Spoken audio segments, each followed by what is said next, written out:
Saturday, March 14, 2015. This is Mercedes Diesel Guy, and this is my 1983 Mercedes 240 diesel. As quickly as I can, I'm going to try to address a couple of comments I got this week. First off, thank you everybody for continuing to watch. I actually had quite a few people this past week who left comments and sent messages saying, "Hey, Mercedes Diesel Guy, new video this week. What's up? Is anything wrong?" And no, everything's been fine. I really just didn't get to do any work on the car last weekend. And once again, very briefly, what happened was the alternator in my Subaru was starting to act up a little bit. So last Saturday I had to go to the junkyard, find one, extract it, get it back here and install it.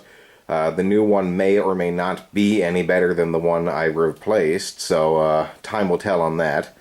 And also I had to run across town to Harbor Freight to pick up some taller jack stands, which you actually see underneath the car right here. Because now I'm at the portion of the project where I'm going to be doing a whole bunch of repairs underneath the car, and I wanted to raise it up higher than my current jack stands would allow me to. I'm probably not going to go for a full extension on these, but these are 6-ton jack stands, should be really nice and strong for the job, and will give me a lot of room underneath the car. Now the car is still sitting pretty low. Last weekend all I really got to do on the car was just jack the car up a little bit and just barely place the jack stands underneath it. I haven't really raised the car yet. I kind of have to do it bit by bit to do this safely. So that's going to be my first task for today, raising the car up higher. And then I'm probably going to start disassembling things underneath the car, probably starting with the drive shaft. So anyhow, that's where I am. Everything's fine. It just didn't really make any sense to do any video last weekend, but I'm back to work now, and I'll show you what I have done at the end of the day. Okay, I have the car lifted now.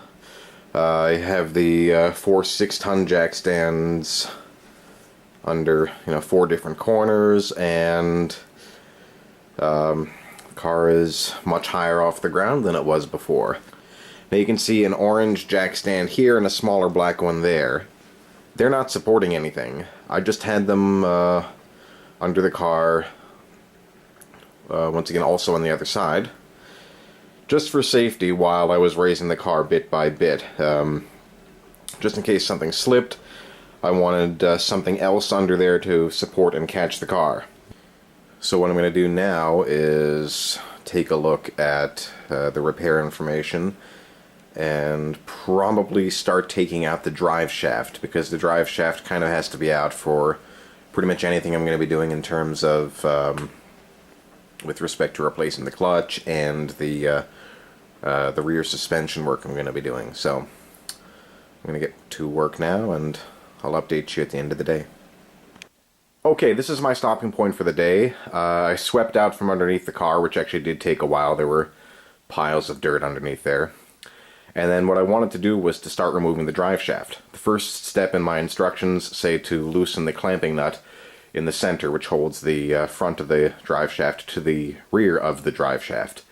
And I was not able to get that nut to budge. I was working on it for quite a while, and I don't want to damage anything. I may need to run out to the store and get other wrenches for that, but I'm at the end of the day now. I realize I haven't actually done anything to the car except raise it up today, so it's kind of a long video with respect to the fact that I haven't done anything. But I'll get back to this tomorrow, and just wanted to let you know I'm still here and still working. So this is Mercedes Diesel Guy. Thanks for watching.